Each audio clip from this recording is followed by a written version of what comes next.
চলো আজ ডিসকাস করতে চলে এসেছি পরিবেশ এবং কম্পিউটারের কিছু বিগত বছরের প্রশ্ন উত্তর নিয়ে। প্রথম প্রশ্নটি হলো, কোনটি বাস্তুতন্ত্রের সজীব উপাদান অর্থাৎ বায়োটিক কম্পোনেন্টস নয়? ব্যাঙ, মাটি, পোকামাকড় না ফুল? এটার মধ্যে কোনটা হচ্ছে সজীব নয়? দেখো, ব্যাঙ হচ্ছে সজীব, পোকামাকড় সজীব, কিংবা ফুলও হচ্ছে আমাদের কিন্তু সজীব অবস্থায় থাকে, গাছেরও পান আছে, সুতরাং ফুলও থাকে সজীব। কোনটা সজীব নয় মানে একদম অন্য রকমের, সেটা হচ্ছে কি জড়বস্তু, সেটা হচ্ছে মাটি। অসজীব উপাদান হচ্ছে মাটি। তাহলে সজীব উপাদান বলতে যাদের জীবিত বস্তুকে বোঝায়, এদের তিনটি ভাগ করা হয়েছে, যেমন রইল উৎপাদক, খাদক এবং তার সাথে রয়েছে অণুজীব। একটি রয়েছে স্বনির্ভর এবং আত্মনির্ভর বাস্তুতন্ত্র বলতে কি বোঝায়? জৈব পদার্থ প্রজন্মের পর প্রজন্ম ধরে প্রায় স্থির থাকে না, জৈব পদার্থ থেকে জীবকে সংযুক্ত বা অপসারণ করা যায় না, না রক্ষণাবেক্ষণের জন্য একটি তেজস্ক্রিয় শক্তির ওপর নির্ভরশীল নয়, না জীবগুলি স্থানীয় জৈব উপাদানগুলির সাথে ভালোভাবে অভিযোজিত হয়। রাইট অ্যান্সার হচ্ছে কোথায়? না অপশান এ। জৈব পদার্থ প্রজন্মের পর প্রজন্ম ধরেই স্থির অবস্থায় থাকবে।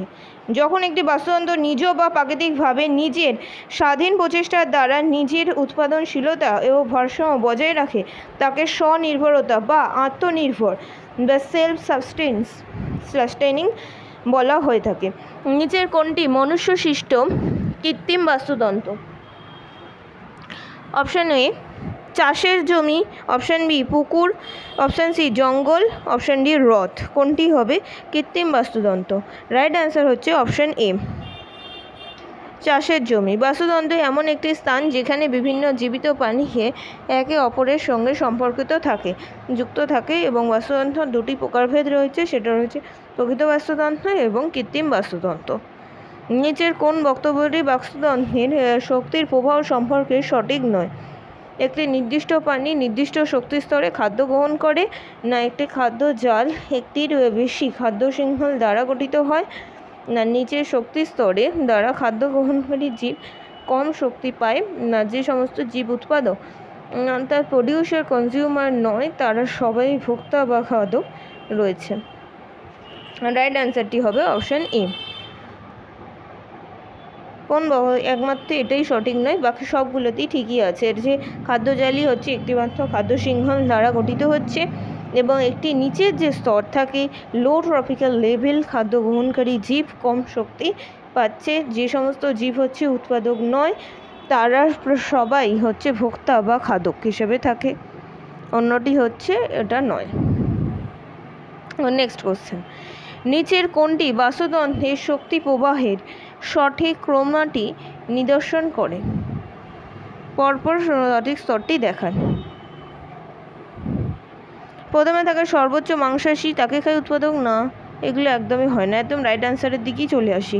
কোনটা হবে প্রথমে সূর্যালোক, তারপর খায় উৎপাদক, তারপর খায় কে তৃণভোজী, তারপর হচ্ছে মাংসাশী। তাহলে রাইট অ্যান্সার হবে কোনটা? Option B. কোন ধরনের প্রাণী মৃত এবং পচনশীল প্রাণীর পচনে সাহায্য করে? সেটা হচ্ছে উৎপাদক, খাদক, ডিটারজেন্ট না বিয়োজক বা ডিকম্পোজার?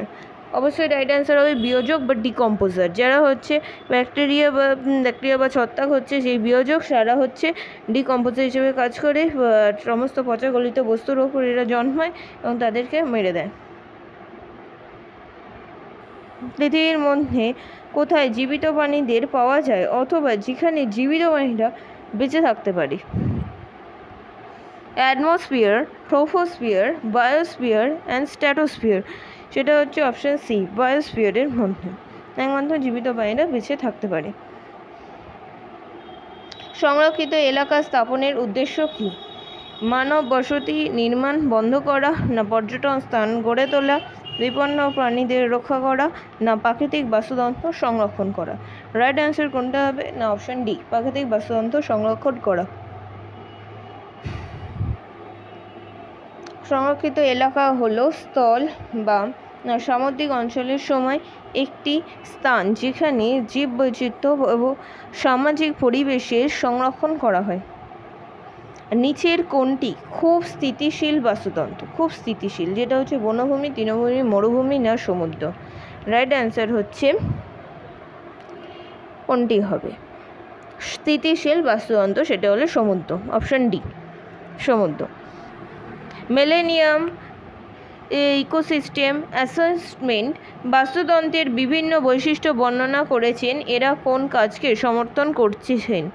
খাদ্য ও জল উৎপাদন, আবহাওয়া এবং রোগের নিয়ন্ত্রণ, পুষ্টির সরবরাহ এবং শস্যের পরাগবিলন এবং হচ্ছে জীববৈচিত্র্য রক্ষা করা। তাই রাইট অ্যান্সার হবে কোনটা? জীববৈচিত্র্য রক্ষা করা।